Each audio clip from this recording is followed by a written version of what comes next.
Hello friend, Shiv coaching classes में आपका स्वागत है। कल हमने आपको व्याकरण की परिभाषा, स्वर, ह्रस्व स्वर, दीर्घ स्वर, व्यंजन, संयुक्ताक्षर, वर्णों के उच्चारण स्थान के बारे में बताया था। आज हम आपको अल्पप्राण और महाप्राण वर्णों के बारे में बताएंगे। अल्पप्राण वर्ण वर्णों के पहले, तीसरे और पांचवें अक्षरों तथा अंतस्थ एवं अनुस्वार को अल्पप्राण कहते हैं।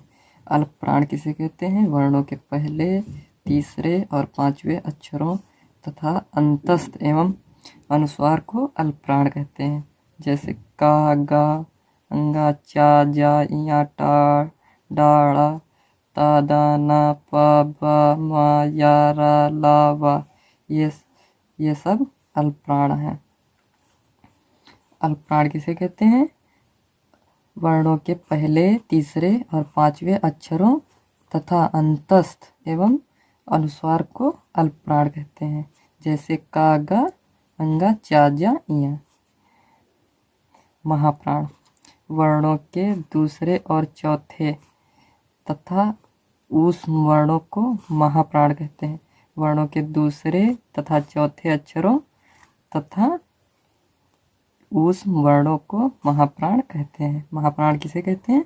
वर्णों के दूसरे और चौथे अक्षरों तथा ऊष्म वर्णों को महाप्राण कहते हैं।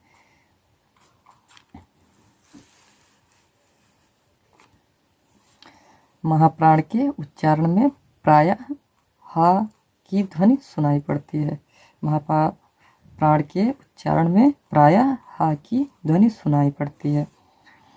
जैसे खा, घा, छा, झा, ठा, ढा, धा, पा, भा, सा, खा, सा, हा, ये महाप्राण है। ये सभी महाप्राण हैं और इनमें सभी में हा की ध्वनि सुनाई पड़ती है।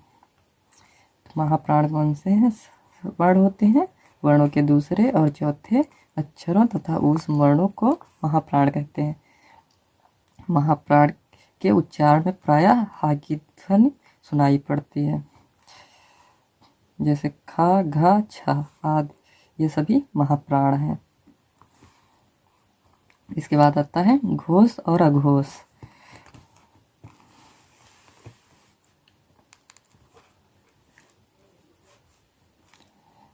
इसके बाद कौन से आते हैं वर्ण?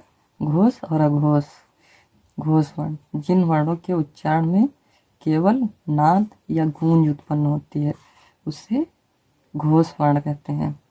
जैसे जिन वर्णों के उच्चारण में केवल गूंज उत्पन्न होती है उन्हें घोष कहते हैं। जैसे सभी स्वर और वर्णों के तीसरे, चौथे, पांचवें वर्ण और या, रा, ला, वा।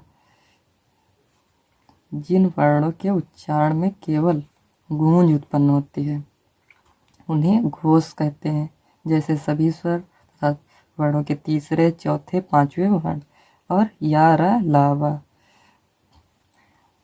अघोष जिन वर्णों के उच्चारण में गूंज के बदले श्वास का उपयोग किया जाता है। जिन वर्णों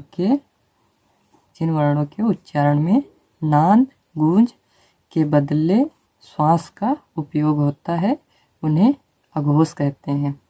अघोष वर्ण किन्हें कहते हैं?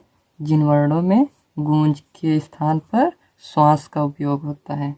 जिन वर्णों में गूंज के स्थान पर श्वास का उपयोग होता है उन्हें अघोष कहते हैं।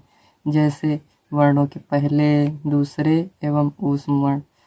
वर्णों के पहले, दूसरे एवं ऊष्म वर्ण जिन वर्णों के उच्चारण में गूंज के बदले श्वास का उपयोग होता है उन्हें अघोष कहते हैं। जैसे वर्णों के पहले, दूसरे एवं ऊष्म वर्ण।